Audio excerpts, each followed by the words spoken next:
अब हम third question discuss करते हैं प्रिंसिपल ऑफ मैथमेटिकल इंडक्शन का। मेथड आपको क्लियर है। अगला क्वेश्चन है prove by mathematical induction that 1 into 2 plus 2 into 3 plus 3 into 4 plus up to that n into n plus 1 equal to n into n plus 1 n into n plus 2 upon 3 for all. ये symbol जो है आपका वो indicate करता है for all के लिए। Clear? n belong to capital N. Capital N means natural number. इसको प्रूव करते हैं for n equal to that 1। तो p1 इक्वल टू वैल्यू क्या होगी आपकी? p1 इक्वल टू और वी से p1 that is first term only. अगर आप केवल फर्स्ट टर्म पे डिस्कस करेंगे तो 1 into 2 equal to at place of n हम 1 पुट कर देंगे 1 into 1 plus 2 अपॉन 3। ये वैल्यू आपकी इक्वल हो जाएगी 1 into 2 into 3 upon 3।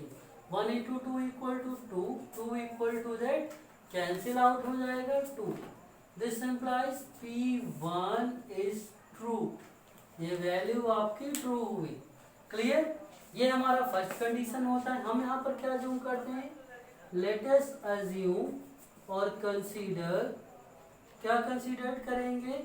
Pn equal to that k also be true. ये भी हमारा जो है वो ट्रू है। अगर ये ट्रू है तो इसका मीनिंग क्या होगा? यहाँ पर ये वैल्यू हो जाएगी 1 2 प्लस 2 3 प्लस 3 4 इंटू सिंबल से plus up to that this value k into k plus 1 it is equal to the part. ये k प्लस 1 हो जाएगा k into k plus 1 k plus 2 upon 3। ये वैल्यू होगी, ये हमारा इक्वेशन नंबर 1 हो जाएगा। इक्वेशन 1 होगा। अप्रूव करते हैं हम इसको। Now check result for n equal to that k plus 1। इसको हम लोग n equal to k plus 1 के लिए चेक करेंगे। तो p ऑफ k प्लस 1 ये क्या इंडिकेट करेगा? लेफ्ट हैंड साइड हम ऑलरेडी एक्सप्लेन कर चुके हैं। नंबर ऑफ टर्म्स आपके 1 इंक्रीज हो जाएंगे। जो वैल्यू आपकी वो क्या थी? n प्लस 1 था। तो एक नंबर ऑफ टर्म ये जो वैल्यू है आपकी इंक्रीज हो जाएगी। तो ये हमारा पार्ट हो जाएगा 1 2 plus 2 3 plus 3 4 up to that K numbers होंगे यहाँ पर k into k plus 1 plus k plus 1 another number k plus 1 plus 1। भी जो वैल्यू थी उसमें एक टर्म आपका इंक्रीज हो गया। अगर एक टर्म में इंक्रीज हुआ है आपका,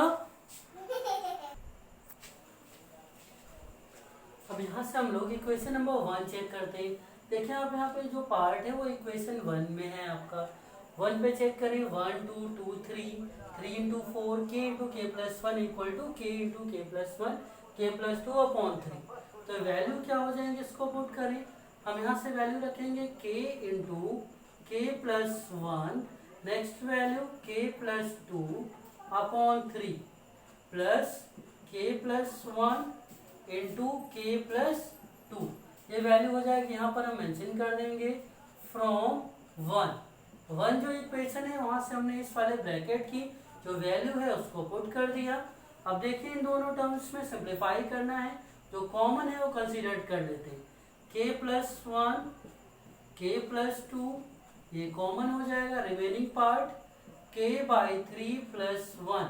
दोनों टर्म्स हमने कॉमन कर लिए। डिनोमिनेटर इक्वेट कर लेते हैं k प्लस 1 k प्लस 2 और ये वैल्यू हो जाएगी आपकी k प्लस 3 अपॉन 3।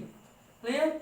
अब हमारा जो रिजल्ट है उसमें जितने भी नंबर्स हैं वो k प्लस 1 के ऑर्डर में रिप्रेजेंट होने चाहिए, क्योंकि हम लोग यहाँ पर रिजल्ट जो चेक कर रहे हैं n equal to k plus 1 means जो भी n गिवन था उसकी प्लेस पर k प्लस 1 आना चाहिए।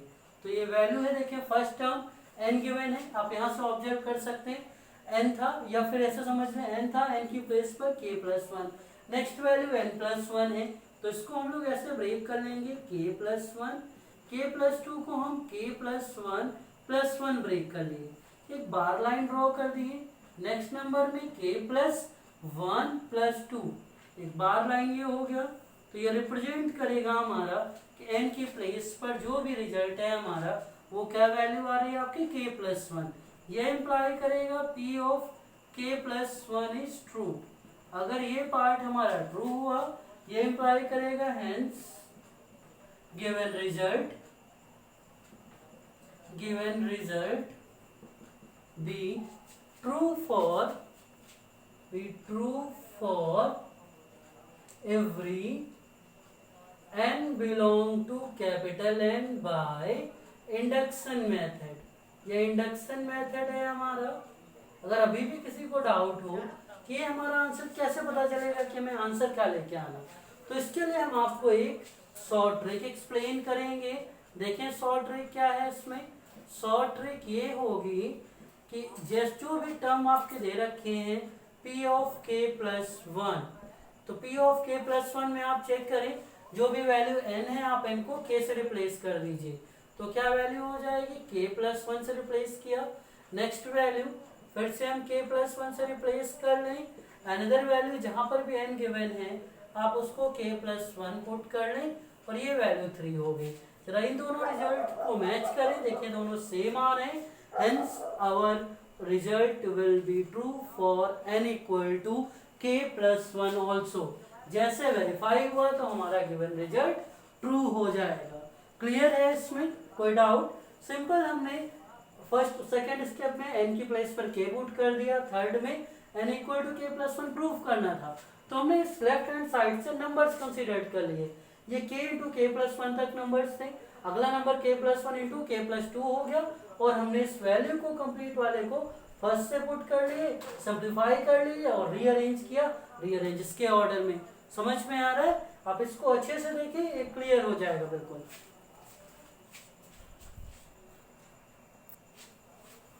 हम अगला क्वेश्चन देखते हैं। Prove by mathematical induction that 1 square plus 2 square plus 3 square plus n square equal to that n into n plus 1 2n+1 upon 6। तो इस क्वेश्चन में हमें जनरली बात करें क्या है ये, sum of squares of first n natural numbers. तो सम ऑफ स्क्वायर से गिवन है आपको, ये रिजल्ट हमें प्रूफ करना है by the method of induction. तो कैसे प्रूफ करेंगे हम, for n equal to that 1 p of 1 means only one term, 1 square equal to जो रिजल्ट गिवन है आप उसमें 1 पुट कर दीजिए, 1+1 देन 2 इंटू 1+1 अपॉन 6। तो वैल्यू होगी आपकी 1 इंटू 2 2+1 3 अपॉन 6। कैंसिल होगा 6/6, ये वैल्यू 1 हो जाएगी। It means 1 equal to 1। ये क्या इम्प्लाई करेगा, p ऑफ 1 इज ट्रू। तो ये फर्स्ट कंडीशन हो गई हमारी, जो रिजल्ट है वो 1 के लिए ट्रू होगा।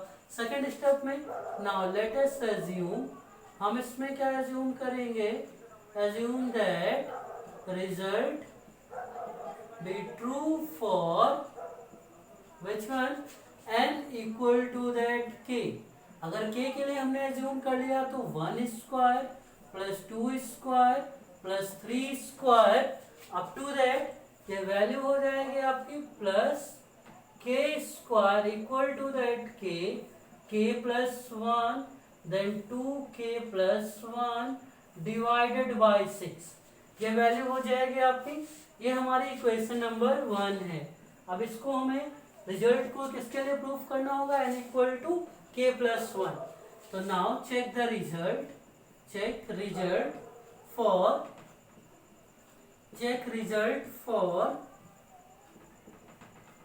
n equal to that k+1। तो हम यहाँ पर इसको प्रूफ करेंगे p ऑफ k+1 के लिए। जरा लेफ्ट हैंड साइड हम आपसे पहले डिस्कस कर चुके हैं, k+1 का मीनिंग होगा the number of terms be k+1। जो पहले k टर्म्स थे वो अब k+1 हो जाएंगे। तो वैल्यू हो जाएगी आपकी 1 square plus 2 square plus 3 square up to that k square plus k+1 whole square. Clear. अब यहाँ पर जो पार्ट गिवन है आपको इस ब्रैकेट में पुट कर देते हैं, इसकी वैल्यू हम आइडेंटिफाई करेंगे क्वेश्चन 1 से। ये वैल्यू हो जाएगी k into K plus 1 2k plus 1 upon 6 plus k plus 1 whole square. Clear. और हम यहाँ से क्या मेंशन करेंगे, फ्रॉम 1। ये जो स्टेप है ना, इस पर ध्यान दीजिए, ये कंप्लीट वैल्यू है जो यहाँ पर पुट की गई है। समझ आ रहा है। ये फ्रॉम 1 हमने पुट कर दिया, इन दोनों को हमें सिंप्लीफाई करना है, रिजल्ट को k प्लस 1 के टर्म्स में अरेंज करना है। तो हम देखते हैं जो टर्म कॉमन हो पहले से कॉमन कंसीडर कर लेते हैं। ये वैल्यू हो जाएगी k प्लस 1 कॉमन कर लिया हमने, तो remaining part k into 2k plus 1 upon 6 plus ये पार्ट हो जाएगा k प्लस 1। ध्यान रहे यहाँ पर वैल्यू 1 होगी, डिनोमिनेटर इक्वेट कर लेते हैं हम, तो ये आंसर होगा आपका k प्लस 1। अगले टर्म में k से मल्टीप्लाई कर लें 2k स्क्वायर प्लस k, 6 से मल्टीप्लाई कर लें 6k प्लस 1 ये मल्टीप्लाई होगा 6 से तो वैल्यू 6 हो जाएगी, अपॉन 6 हो गया तो वैल्यू हो जाएगी k प्लस 1। ये ब्रैकेट में टर्म आ जाएगा 2k square plus 7k plus 6 upon value 6 हो जाएगी। ये हमें ध्यान रखना है। अब इसके फैक्टर चाहिए आपको। अब फैक्टर कैसे कैलकुलेट करेंगे, फैक्टर के टर्म्स में जरा हम यहाँ चेक कर लेते हैं। व्हाट अबाउट फैक्टर्स, तो जरा फैक्टर्स देख लें आप। फैक्टर्स हमारे पास 2k square plus 7k plus 6 है, तो 6 इंटू 2 12 होता है, मिडिल टर्म स्प्लिट 6 इंटू 2 12 हो जाएगा। 12 कैसे फैक्टर जो आपको 7 दे आंसर, तो 2k square plus 4k plus 3k plus 6, 2k common consider कर लें, वैल्यू k प्लस 2 हो जाएगी, यहाँ से 3 तो ये k प्लस 2 होगा, फिर से k प्लस 2 कॉमन है, ये वैल्यू 2k प्लस 3 हो जाएगी। समझ में आ रहा है। तो इसको हम रीअरेंज कर लेंगे, तो वैल्यू हो जाएगी k प्लस 1, अगले ब्रैकेट में वैल्यू आएगी आपकी k plus 2 then 2k plus 3 upon 6। अब फर्दर हम अपने इसी रिजल्ट को अरेंज कर लेते हैं, रीअरेंज कर लेते हैं, देख लें क्या आंसर होगा। k प्लस 1 है, ये वैल्यू k प्लस 2 हो जाएगी, तो p of k plus 1 value है equal to that k plus 1, एक ब्रैकेट में दूसरी वैल्यू k प्लस 2 है, तो इसको k प्लस 1 अरेंज कर लिया, 2k प्लस 3 था तो इसको 2k प्लस 2 प्लस 1 पुट कर लिए। ये हमारा रफ वर्क है, इसको रफ करते हैं हम, इसका कोई यूज नहीं है, वो except that factorisation whole divided by, यहाँ पे साइन आपका मल्टीप्लिकेशन है तो मल्टीप्लाई साइन हम यूज कर लेंगे। p ऑफ k प्लस 1 ये वैल्यू हो जाएगी k plus 1 then k plus 1, next part plus 1 कर लेते हैं और यहाँ पर आप 2 कंसीडर कर लें common, 2k plus 1 divided by 6, hence pk plus 1 is also true. ये रिजल्ट भी ट्रू हो गया। This implies that given result या given result be true for all n belong to that capital N। फिर से वही सेम प्रॉब्लम, कैसे confirm हुआ कि यही आंसर आएगा, तो इसकी जो हमने आपको ट्रिक बताई थी तो आप यहाँ से लास्ट में चेक कर सकते हैं। शॉर्ट ट्रिक ये क्या है, आप सिंपल सा term k plus 1 equal to जो क्वेश्चन में गिवन है n की प्लेस पर k प्लस 1 पुट कर दें आप, अगला रिजल्ट k प्लस 1 प्लस 1 हो जाएगा, plus 2 of k plus 1 into में वैल्यू है k plus 1 plus 1 divided by 6। आप इन दोनों रिजल्ट्स को मैच कर लें, हमें जो है सेम आंसर मिलेगा, एक ये रिजल्ट है और एक ये। इस तरह से हमारा ये पार्ट प्रूफ होता है प्रिंसिपल ऑफ मैथमेटिकल इंडक्शन का। बिल्कुल भी डिफिकल्ट नहीं है, केवल आपको जो स्टेप्स एक्सप्लेन किए गए उसके अकॉर्डिंग फॉलो करना है। ये हम आपको बताएं, इसके अकॉर्डिंग आप इसको कंटिन्यू करेंगे।